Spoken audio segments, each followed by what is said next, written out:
Welcome to Ramp. We're thrilled to have your team on board. First, you'll notice that there's an in-app setup guide, which is a great onboarding resource as your team is getting up and running with Ramp. You'll notice that you can see the various steps that you need to take, and if you hover over the step, you'll notice that there's a Learn More section.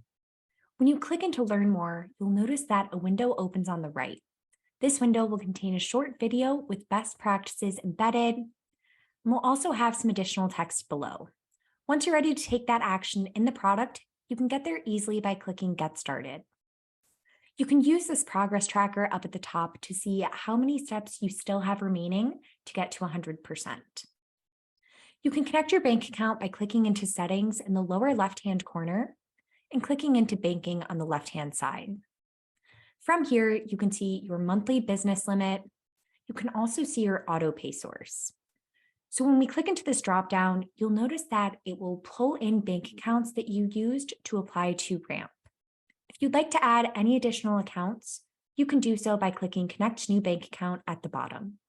You'll see that Ramp has integrations with a variety of different banks, but if you're not seeing your bank listed, you can click Add Account Details at the bottom and manually enter that information. If you have any questions on getting set up, our team can be reached at success@ramp.com. If you have any issues along the way, you can always reach out to support@ramp.com.